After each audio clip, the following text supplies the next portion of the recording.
فرماتے کسی کنویں میں شراب کا ایک قطرہ گر جائے، پھر وہ کنواں سوکھ جائے، پھر اس میں مٹی ڈال دی جائے، اس کنویں کو پاٹ دیا جائے، اس کنویں کو بھر دیا جائے، پھر اس کنویں کے اندر ایک گھاس اگ جائے، گھاس اگائے۔ اب وہ گھاس جس گھوڑے پر میں بیٹھ کے سواری کرتا ہوں، اس گھوڑے کو بھی میں کھلانا پسند نہیں کرتا۔ کیوں؟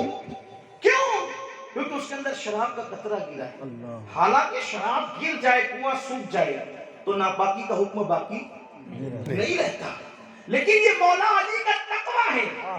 اور آج ہم علی والے کہلائیں، غوث پاک کے غلام کہلائیں، اور ہمارا حال کیا؟ آج ہمارے معاشرے میں شراب کو پرموٹ کیا جا رہا ہے، شراب کو، نشے کو عام کیا جا رہا ہے۔ 16 سال کے بچے، چھوٹی چھوٹی عمر کے بچے نشے کی طرف جا رہے ہیں۔ سوچو، نشے کی چیزیں بک کہاں رہی ہیں؟ مسلمانوں کے محلے میں، سستی ہو کر۔ کیوں؟ اس لیے کہ اسلام دشمن طاقتیں اچھی طرح سے جانتی ہے کہ ہم انہیں تلواروں سے تباہ نہیں کر سکتے، کیونکہ یہ علی والے ہیں۔ علی والوں کو تلواروں سے تباہ کیوں نہیں کیا جا سکتا؟ میرے امام کہتے ہیں کہ تلوار کیا کرتے ہیں؟ دیکھو تلوار بنتی کیسے؟ دیکھا تلوار؟ دیکھا کہ نہیں دیکھا؟ نہیں دیکھا تو دیکھ لینا، نیٹ پر جا کے دیکھ لینا۔ تلوار یوں بنتی ہے، تلوار کو دیکھو کہ ہاتھ میں لے کے، اور یوں ہوتی ہے، ٹھیک؟ یوں، یہ یوں کوئی بتاتی ہے کوئی چیز؟ یوں کیسے کرتے ہیں؟ یوں، اسکولوں میں بھی کرتے ہیں نا، یوں، کیا کرتے ہیں؟ اس کو کہتے ہیں سلامی دینا۔ تو تلوار کو جب میرے امام اعلیٰ حضرت نے دیکھا تو تلوار کو دیکھ کر کے انہوں نے یوں کا فلسفہ بیان کیا، کہتے بہرے تسلیم علی میدان میں سر جھکے رہتے ہیں تلواروں کے۔ تلواریں جس کے آگے جھک جائیں اسے علی کہتے ہیں۔ بہرے تسلیم علی میدان میں سر جھکے رہتے ہیں تلواروں کے۔ تو لوگ جانتے ہیں نبی والوں کو، علی والوں کو، اہل بیت کے غلاموں کو، کربلا والوں کو طاقت کے بل پر کچھ نہیں کیا جا سکتا، قوت کے بل پہ کچھ نہیں کیا جا سکتا۔ تو کرتے کیا ہیں؟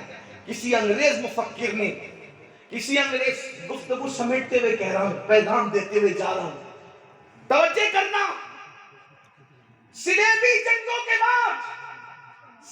جنگوں کے بعد صلاح الدین ایوبی سے جب جنگ ہار گئے تھے انگریز، تو انہوں نے کہا تھا اب میدان میں مسلمانوں سے مت لڑو، مسلمانوں سے میدان میں لڑ کے ہم جیت نہیں سکتے، اگر ان کو شکست دینا ہے، ہرانا ہے، تباہ برباد کرنا ہے، زمین کے نیچے جنگ لڑو۔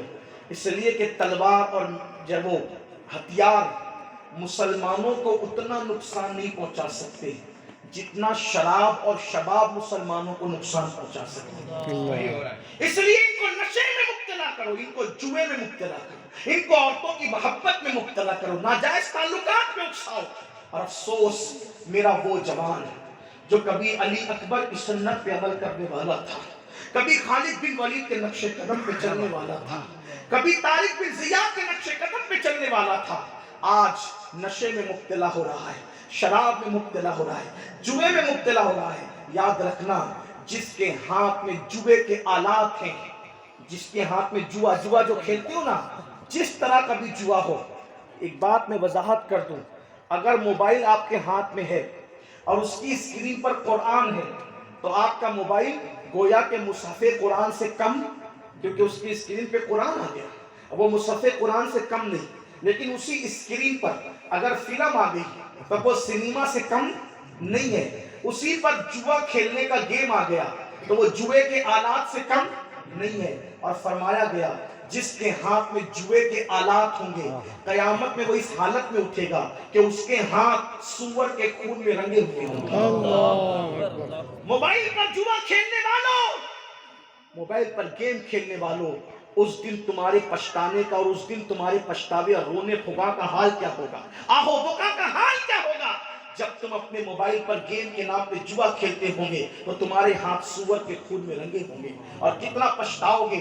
اس دن اللہ کے رسول اپنے غلاموں سے مصافحہ کر رہے ہوں گے. ذرا بتانا, حضرت مفتی انوار الحق صاحب حضور مفتی اعظم کے خلیفہ ہیں, یہ علماء کرام اللہ والے لوگ ہیں. جلسے کے بعد جب جلسہ ختم ہوگا ان اللہ والوں سے مصافحہ کرنے کے لیے آگے بڑھو گے. کیا نیت سے آگے بڑھو گے؟ اسی نیت سے نا کہ نیک لوگ ہیں, اور نیک سے جو مصافحہ کرتا ہے میرے آقا فرماتے ہیں جس نے نیک بندوں سے مصافحہ کیا گویا اس نے مجھ محمد سے مصافحہ کیا. یہی تو میرے آقا علیہ السلام نے فرمایا ہے نا, اللہ اکبر.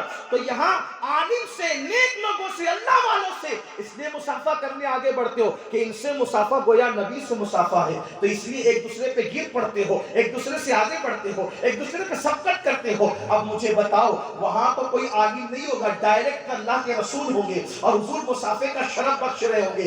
جوا کھیلنے کی وجہ سے جن کے ہاتھ سور کے خون میں رنگے ہوں گے, کیا وہ ہمت کریں گے نبی کے ہاتھوں میں ہاتھ دینے کی؟ اللہ اکبر. اگر یہاں کیچڑ میں ہاتھ بھرا ہو تو عالم کے ہاتھ میں ہاتھ نہیں دے سکتے کہ ہاتھ کیچڑ میں بھرا ہے. اللہ اکبر. وہاں جوا کھیلنے کی وجہ سے سور کے خون میں ہاتھ بھرا ہوگا, اس وقت پچھتانے کا حال کیا ہوگا. لیکن وہاں پچھتانے سے کام نہیں چلے گا. اور اللہ اکبر, نشے کو سستا کر کے جو مسلم معاشرے میں بیچا جا رہا ہے, وجہ یہ ہے کہ مسلمان پڑھنے نہ پائے, مسلمان آگے بڑھنے نہ پائے, مسلمان تجارت کرنے نہ پائے. سستے میں نشے کی چیزیں بیچ کر ان کو نشے کا اتنا عادی بنا دو تاکہ یہ قوم پڑھ نہ سکے, یہ قوم تجارت نہ کر سکے, یہ قوم آگے نہ بڑھ سکے. مگر یاد رکھنا, نشہ کرنے والوں, شراب کو عام کرنے والوں, مختلف گولیوں سے, مختلف چیزوں سے نشے کو فروغ دینے والوں, نشہ تمہیں موت کی طرف لے جا رہا ہے, نشہ تمہیں تباہی کی طرف لے جا رہا ہے, نشہ تمہیں بربادی کی طرف لے جا رہا ہے. یہ تو دنیا کی تکلیفیں ہیں. جو نشہ کرتے ہیں ان کا کاروبار ٹھپ ہو جاتا ہے, ان کے بچے بھیک مانگنے پہ مجبور ہو جاتے ہیں, ان کی بیٹیوں کو اچھے رشتے نہیں آتے, ان کی بیوی عزت کے ساتھ سر اٹھا کر کسی تقریب میں نہیں جا سکتی, شادی میں جاتی ہے تو جانے سے پہلے شرماتی ہے. لوگ کہیں گے فلاں گجڑی کی بیوی آ گئی, فلاں نشیڑی کی بیوی آ گئی, فلاں کی بیوی آ گئی جس کا شوہر نشہ کر کے گٹر کے پاس پڑا رہتا ہے.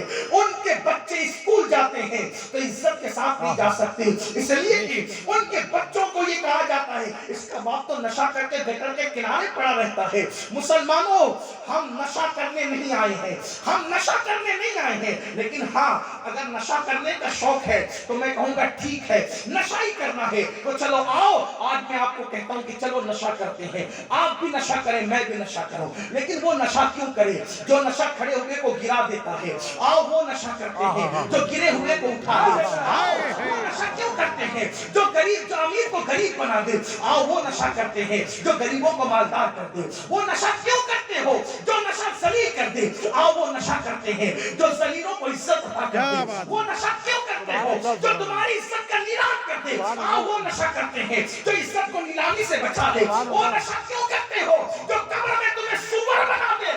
آؤ وہ نشہ کرتے ہیں قبر میں چہرہ چودھری رات کی طرح چمکا دے. وہ نشہ کیوں کرتے ہو جو نشہ تمہیں قبر میں ذلیل کر دے. آؤ وہ نشہ کرتے ہیں ایسا نشہ کہ اس کو دیکھ کر نکیرین ہاتھ باندھ کے تمہارے سامنے کھڑے ہو جائے. آپ کہیں گے وہ کون سا نشہ ہے جس میں نکیرین بھی تعظیم کرتے ہیں؟ تو میرے امام کہتے ہیں وہ نشہ عشق رسول ہے. جب عشق رسول کا نشہ کرو گے تو مقام یہ ہوگا, نکیرین کرتے ہیں تعظیم میری, فدا ہو کے تجھ پہ یہ عزت ملی. آؤ عشق رسول کا نشہ کریں, آؤ محبت رسول کا نشہ کریں, آؤ عبادتوں کا نشہ کریں. کسی کہنے والے نے کہا تھا, کیا بات کہی تھی کہ نشہ ایمان ہوتا ہے. ایمان کا نشہ کرو, ایمان کا نشہ کرو, عشق رسول کا نشہ کرو. جس نے بلال جیسے غلام کو کعبے کی چھت عطا کی. نشہ ایمان ہوتا ہے, نشہ ایمان ہوتا ہے, سراہی دین ہوتی ہے. نشہ ایمان ہوتا ہے, سراہی دین ہوتی ہے. جوانی کی عبادت بھی بڑی رنگین ہوتی ہے. عشق رسول کا نشہ. آؤ بات سمجھتے ہوئے کہوں, اگر نشہ کیا دنیا تو تباہ ہوگی, آخرت میں کیا ہوگا؟ میرے آقا فرماتے ہیں جب نشہ کرنے والے لوگ قیامت میں اٹھ کر آئیں گے, ان کے گلے میں نشے کی بوتل لٹک رہی ہوگی, ان کے ہاتھوں میں نشے کا پیالہ ہوگا. ان کی آنکھوں سے خون بہ رہے ہوں گے، ان کے چہرے سور کی طرح ہوں گے، پورے بدن پر سانپ اور بچھو چپکے ہوں گے، اور مردار کی طرح ان کے جسم سے بدبو آ رہی ہوگی۔ اللہ کی لعنت ان پر برس رہی ہوگی، اور کہا جائے گا یہ ہے وہ بدبخت جو پاخانے کی الٹی کرتے ہوئے منہ سے پاخانہ نکل رہا ہوگا۔ بہت اچھا لگتا ہے نا شراب پیتے، بہت اچھا لگتا ہے نا انجیکشن سے نشہ کرتے ہیں، بہت اچھا لگتا ہے نا دواؤں سے نشہ کرتے ہیں۔ یہ نشے کا انجام آخرت میں کیا انجام، ایک بار پھر سنیں۔